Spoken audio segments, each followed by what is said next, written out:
Welcome back to the Business Roundtable Podcast. Once again, I'm your host, David Carr of Steward Your Business, bringing teams together to accomplish great things. And we have a brand new guest this week, Jonathan Bennett. Jonathan, welcome to the podcast.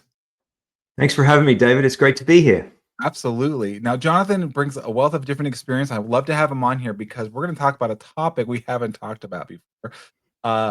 Really, how do you go from burnout, really, to buyout? And we're going to talk about boards, B Corps, and really building businesses that last. So, Jonathan, I want to say thanks for coming on because this is a topic we have not tackled specifically before.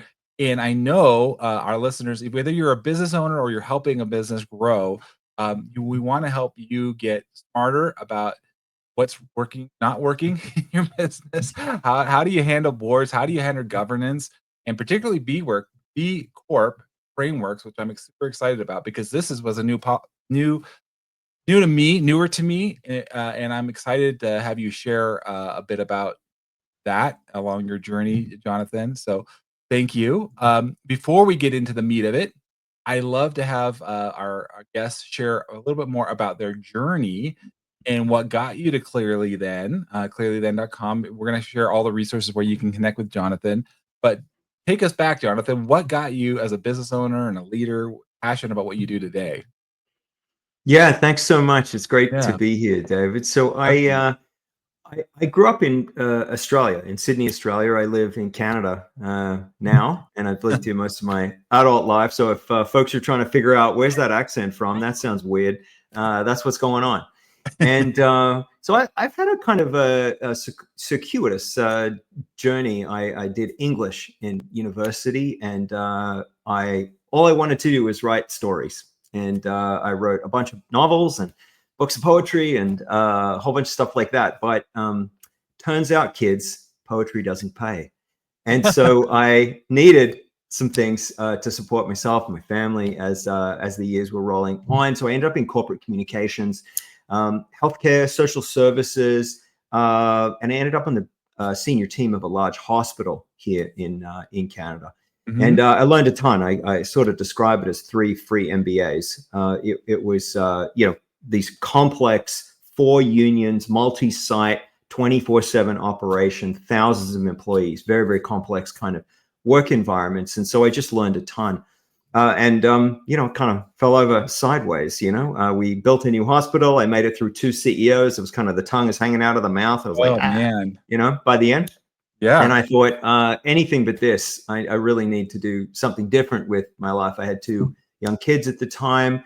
My eldest kid is autistic, and I just wasn't being the kind of dad that I really thought I could and should and needed to be. So I hung out a shingle. I thought, how hard could this management consulting thing be? After what I'd been through, and I spent the next 10 years growing a company, and we served nonprofit organizations, social purpose organizations across the country. Did a lot of planning. Training of middle management, governance training, and we became a B Corp, which I know we'll get to. 3 years ago, I orchestrated a management buyout with my colleague, and so she bought the firm from me, and it continues on to do amazing things today. And these days, I'm an executive advisor and a coach, an independent board director, and so I help founders and CEOs tackle the hardest things in their business and in their life. Well, you bring a wealth of experience, Jonathan. We're so glad to have you. That's why we have the Business Roundtable podcast, because I feel like oftentimes business owners, leaders, they feel kind of isolated or alone. They don't know who to trust. And here is another voice, Jonathan, that you bring a wealth of experience, background, and particularly for those that are really interested in B Corps and why that matters. I think, you are definitely a person that I've gotten to know using business, helping make some positive, and I think B Corp is a way of doing that. And I'd love to have you explain a little bit, Jonathan. You created one, and you help these nonprofits. Maybe they're not necessarily a B Corp, but walk us through a little bit about what is a B Corp for those that maybe never considered it or seen it. I mean, everyone knows a C Corp. That's pretty common, but B Corps are been around for a bit, but I think they're getting more traction now. Yeah, thanks. So they are getting a lot more traction. I think there's 9,000 or 10,000 of them globally now. becoming a B Corp is it's almost like a mindset and a way of doing your business in a different way. The slogan used to be "business as a force for good," and I Yeah. still connect with that as a way to think about how to structure everything that you do inside your business. Becoming a B Corp is like a kind of accreditation. So you submit yourself to a very rigorous process that can take many months, if not a year or more, where you are benchmarked against a series of standards. And if you achieve, the benchmark, you get certified as a B Corp, and then every 3 years or so, you have to recertify. So it's not something that's a one and done, and you get the seal of approval. You have to kind of commit to it as an ongoing, improvement-based like methodology that you in your business. It's only for private sector businesses, so not for profit corporations, but for private sector businesses, and businesses of all sizes. So, like I sit on an advisory board of a brand new B Corp. It's got 2 employees, and it's kind of just past a startup, and that's a very important part to this young folks like that are running it to their view of the world and why they wanted to start their whole journey in business as a B Corp. Other companies come to it later, and famously, there's some very large B Corps like Patagonia and Ben & Jerry's, but there's thousands of small and mid-sized businesses that just really want to join the community. They want to make sure that their supply chains, that their clients and customers and folks that work for them are all being treated with ethics and in a good way. Absolutely. Well, to me, it sounds like it's something not. I work with lots of different generations, Jonathan. I'm sure you're seeing this, but I think I'm coming from the Gen X generation. I'm 51 Me years too, old. brother. There we go. Right. But I feel in a good way. I think they're pushback from youngers. I would say millennials, and probably even more in the Gen Zs. They want to say, "What is this?" Because we have a lot more information now than we did when we grew up. Like, what does your company stand for? What, like you said, where are your suppliers? What is this? You're part of something bigger, connected to this community. It's not just isolated, and they want to feel like they're a part of something. So I would see that this is an employer perspective, attracting good talent and too, right? It's not just for your outward clients or customers, but also the people that are coming to want to work for your company. Yeah, you're 100% correct. It's very holistic. So in some sectors and for some companies, it's quite customer focused. It's the promise, the brand promise is that we are who we say we are, and we can prove it because we've had an external third party authenticate the fact that we follow through and follow up on the things that we say we are and do. But the same can also be true for employees. And you're right, increasingly, younger workers coming into the workforce and in the first sort of 10 years of their career, it's an expression of self. What they've done a lot of school, maybe they have 1 or 2 degrees, and they are committed to being ethical and aligned, and they want to work somewhere that is an expression of those values. So B Corps are a way to put your money where your mouth is, to be able to say to employees, you should participate in our company and in our values because we are who you are.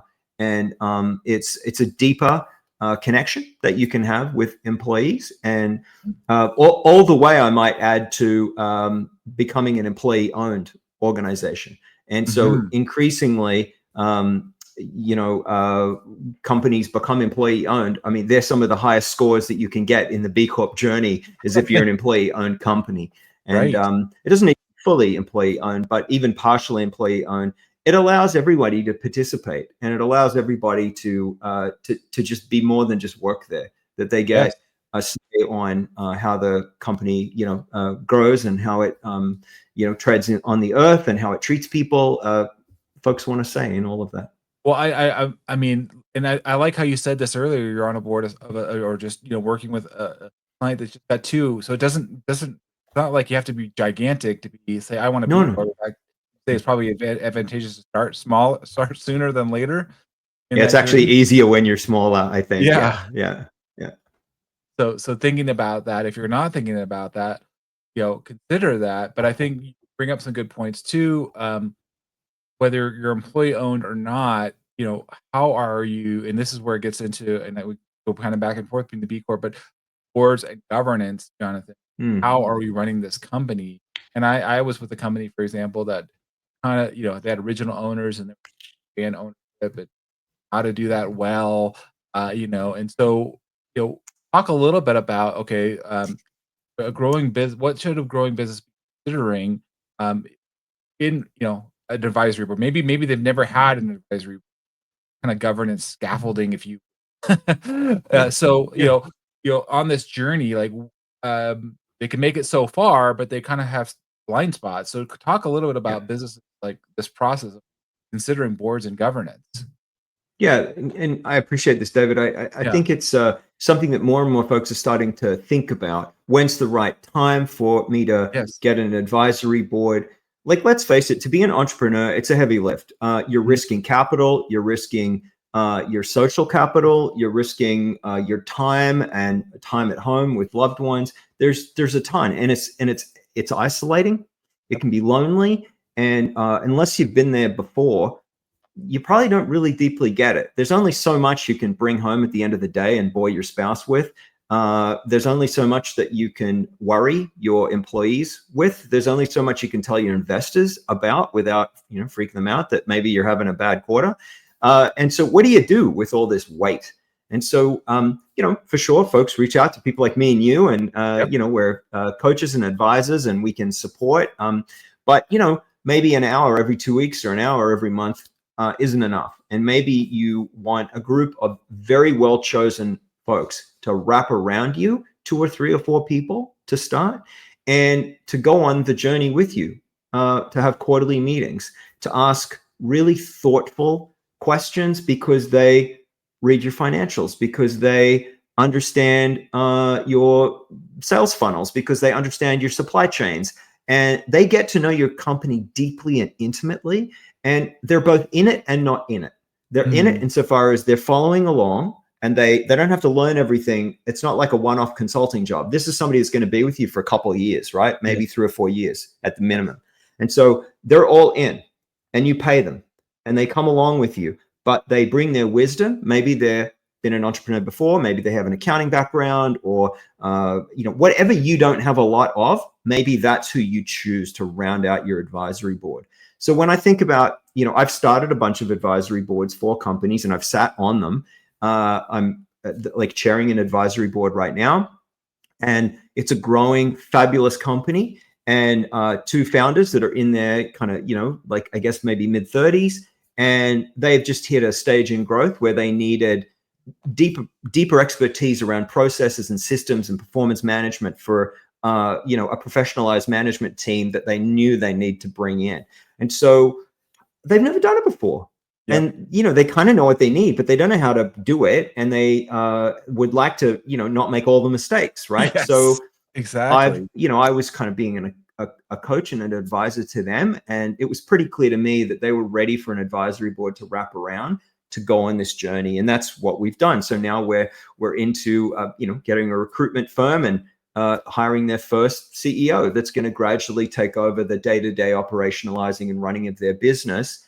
And what an incredible journey, and a growth, Yes. and a journey of growth. One of them wants to move out, the other wants to kind of dig in and do different kind of work inside the business. And so it affords all of that. And I think that governance and allowing you to tell the story of your company to somebody that really to a group of people that are following along carefully, who are just as intimately into the details as you are, who can ask penetrating questions, who can hold you Right. accountable. But Yes. I think the most important thing, honestly, it's just the quarterly touch point of needing to tell the full big picture story in a way Mhm. that's coherent is Yes. so great, because you get out of your own head and you have an Mhm. audience. And just preparing that deck is often just helpful to clear yourself Oh my up and to gosh, be able to Jonathan. have the kind of structure, right, that you need. Well, I mean, I want to break this down further. This is great. I just recorded a podcast last week. Actually, it's funny interesting to say this. I was talking to a commercial insurance broker. Mhm. He's going around, getting quotes for their insurance and what they're doing in the business. and he was telling me how much he struggles with getting a narrative, a clear narrative to the business. What are you about? What Mhm. are all the things that you're doing? So I, as an advocate for you, trying to get the best coverage, the right coverage for you. But like to your point, I think it gets muddled and you're not, Yeah. and you get kind of insular and you're like, you know it in your head maybe as a founder, but it's not clear to the rest of the. So what I hear you saying, Jonathan, coming in and asking those questions, like, hold on, let's clarify this. Are we doing the most important things? Are we Yeah. focused on the right things, the right Yep. metrics? And Yep. and I know how important that is being coached myself because I still have coaches. Even though I coach and Mhm. guide, I have outside people checking Yep. in on me because I know I drift. I mean, right? There's a drift or an right? I'm sure you're course It correcting really is. all the time. Not maybe not huge swings, but are we just making some adjustments? Yeah, and that sort of external third party can come in and can just ask you really like unsettlingly simple questions, like, so where's this company going to be in 3 years? And are we doing the things like? Can you answer that in a simple sense? Like, do you have a number in mind? Do you have a series of markets in mind? Do you have a product or a service in mind that's new and different than what you have today? And so some of the stuff just lives in our head, but we don't write it down. But having a board makes you communicate to it, makes you tell a persuasive story. Yes, you can strength test the idea. They can bring all the wisdom from their hard-earned scars that they've been through, and you can skip ahead. And Mhm. it's just a really like a very calming way to show up and think about designing the future of your business and your own trajectory as an owner or founder or CEO.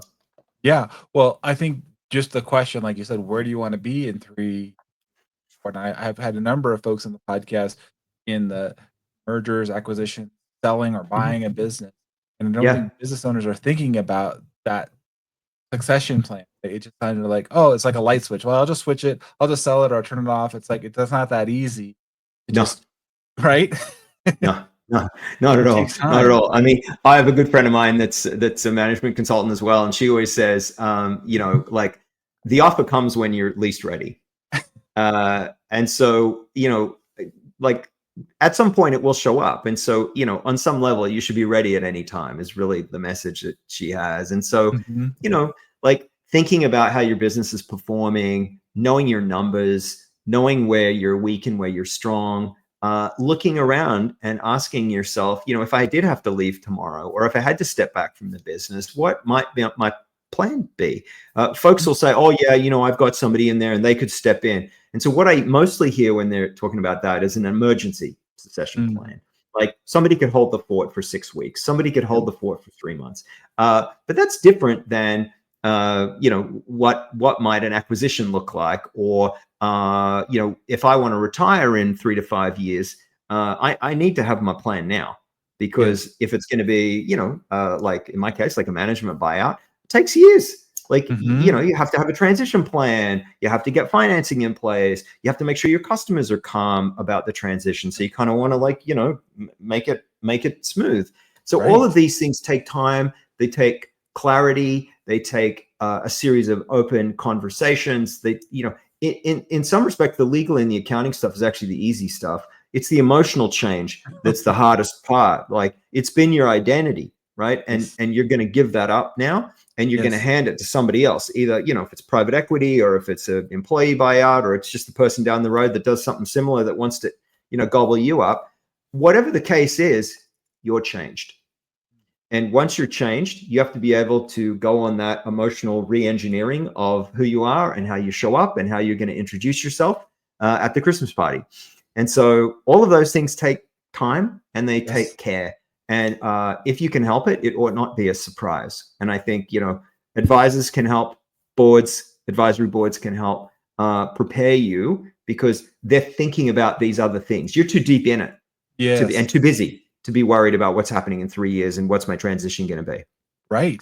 So that, they're just more of the benefits to having more eyes on the prize, as it were. Yeah, well, I agree with you. I think I saw the negative effects being in the company. I would say I think the owners were very thoughtful, but they didn't have a consistent board. What you said, what I heard say, Jonathan, is maybe they would hire a consultant here to come in once a year or do a little kind of picking at certain things, but it wasn't holistic. And it felt like, for me, anyways, in my own personal journey as a part owner, it didn't give me confidence that I knew Mm, that where the company would be. So it was ultimately led partly my departure for that.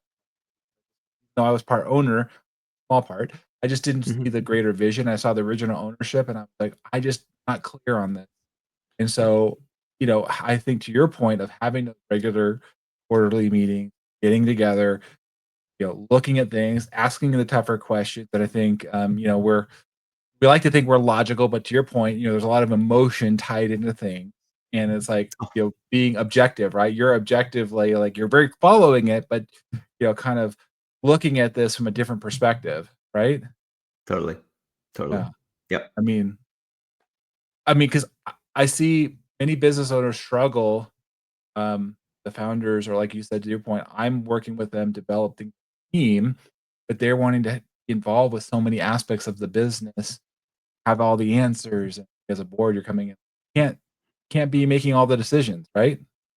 Founder. No, no, boards can help with lots of that. Like, if your goal is to work more on the business and less in the business, and that's, sort of almost a cliched thing that people like to say that they want, but, I just don't see it very often. Mm, People, there are founders that, grow and grow and grow, especially in service-based businesses. They hit the 20, 30 mark and they're just in the valley of death, right? It's the processes and systems that just kill them. It's the IT, it's the people stuff, it's the delegation. yep. And these are the complex systems that you need to be able to build so you can continue to add and add and add and ultimately scale, right? So theoretically, we all know this. When you're in it though, man, it's just so tough because it's not theoretical. Like, it's not like, let's add middle management and build out processes and systems. It's like Bob and Sally, and like, it's their individual humans, and you've got to move them around. You've got to Mhm. train them. You've got Yep. to delegate to them. You have a history with Absolutely. them. This stuff is really tough, right? And I think it's, always to your advantage to be able to pull back and pull up. And whatever you can do to allow you to do that in a regular, informed way, whether it's, a coach, or whether it's an advisor, or whether it's an advisory board, whatever is right for you in your journey, just allows you to have that second set of eyes, that pause and reflect. Here's how I've seen it done elsewhere. Here's some things that are coming up for me. Tell me what you've already tried. Like, for folks to ask those kinds of questions and or share, their own experience, just helps you, just rattles your cage in just the right way, right?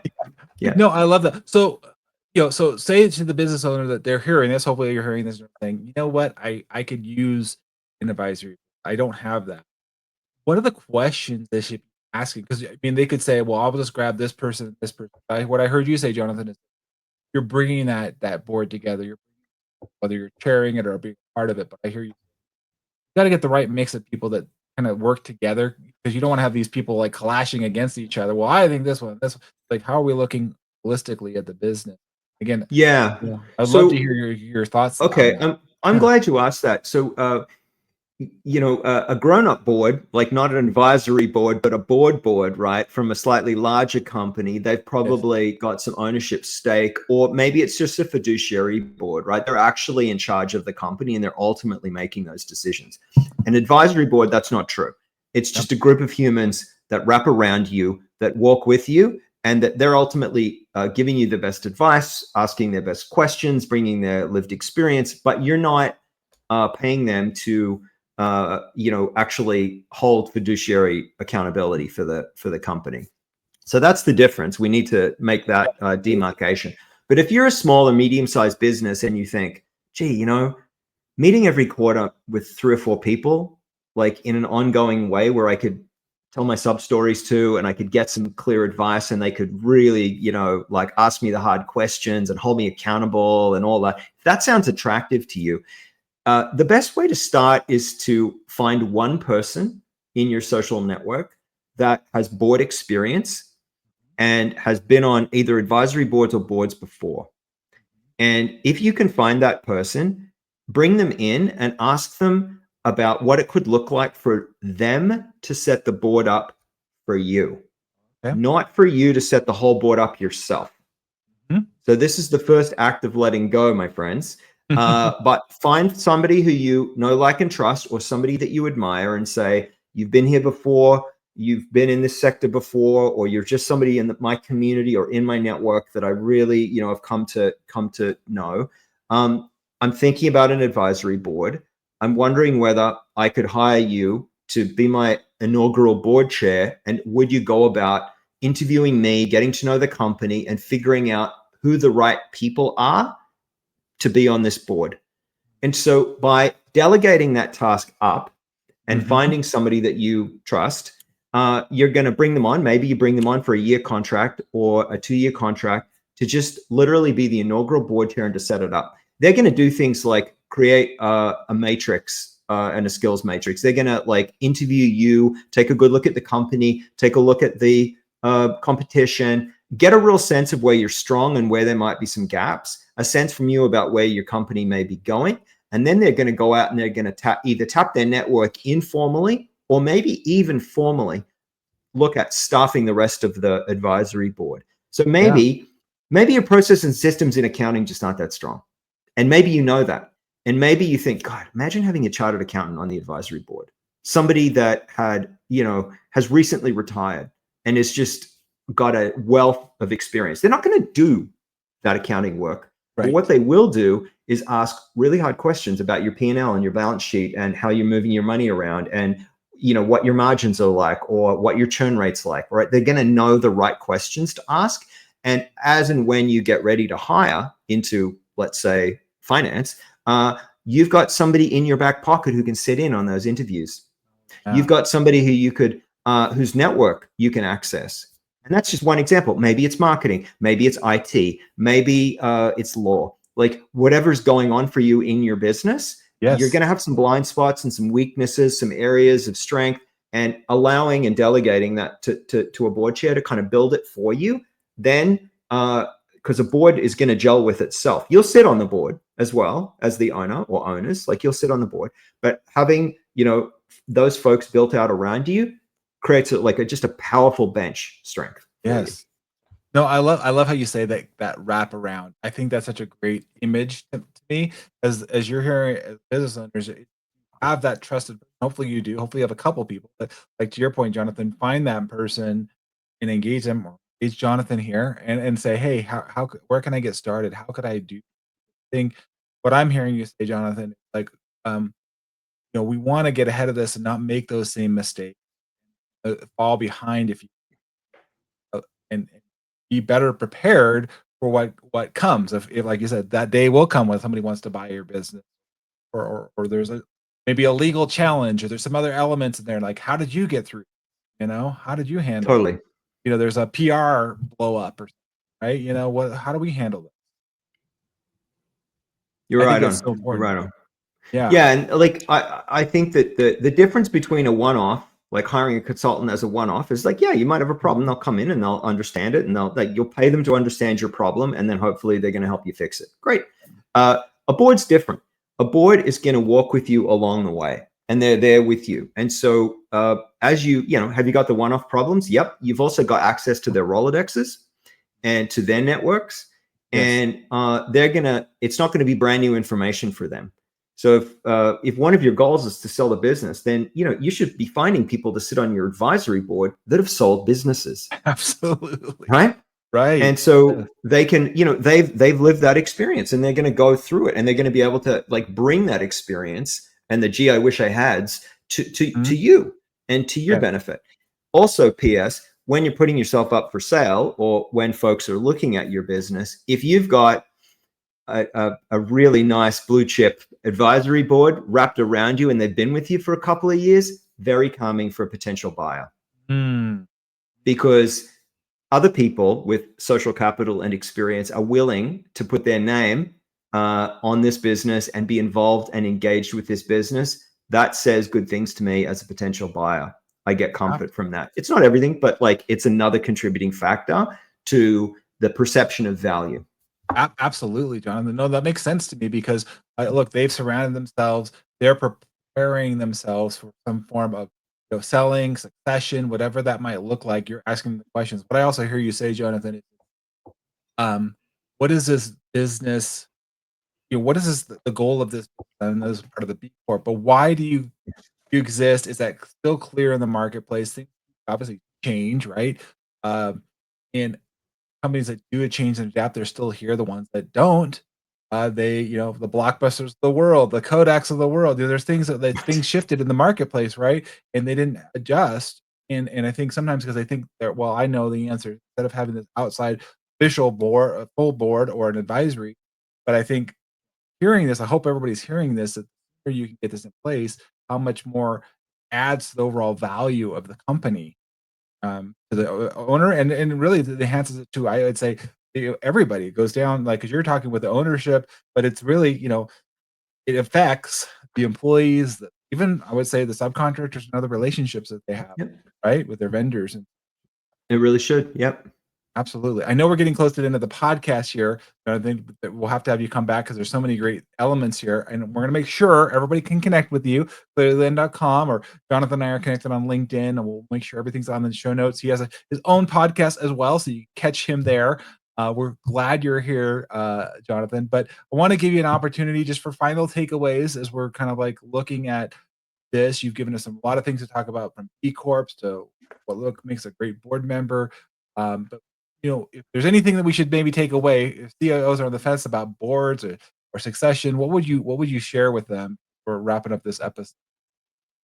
Yeah, like there's no time like the present. If some of the things that you and I, David, have been talking about are kind of twigging for you, move it from the I should get to that to the I'll do it, and put it in your calendar and book yourself an appointment with yourself to actually get at these things. I think that the busyness of running a business can just push everything that's, important but not urgent off into the future until it comes and bites us. And so make it urgent, take the important and make it urgent, and take action. And so if that looks like just taking a couple meetings with some folks in your community that are 10 years, 15 years ahead of you in business, or maybe they're just potential good board members, and just start having some strategic conversations, like even if it's like off in the distance for you. Like, I don't even know how to answer the question, where might my business be in 10 years? What a wonderful opening salvo to a coffee. Yes. Right? Like, I'm thinking that I don't even know where my business might be going in 10 years. Like, did that ever happen to you? Yeah. Right? Oh, yeah. Imagine opening a coffee with that. And like the stories will flow, the relationships can build, and you can start to frame out what your business might need, whether it's an advisory board, whether it's an advisor or a coach, somebody to kind of walk with you and support you on whatever is to come, as opposed to just letting it arrive with a big old blah. Right. Well, it's building a life, a business by design, not just kind of like default, like just whatever comes along. Totally. Jonathan, thank you so much for being here on the podcast. It really is a pleasure having you. Jonathan, you can follow along here on the Business Roundtable Podcast. Like, subscribe, leave a comment. We'll make sure Jonathan gets it. Again, Jonathan, thanks again for. Thanks so much. All right. Thanks, everybody. Take care. Until next time, be well.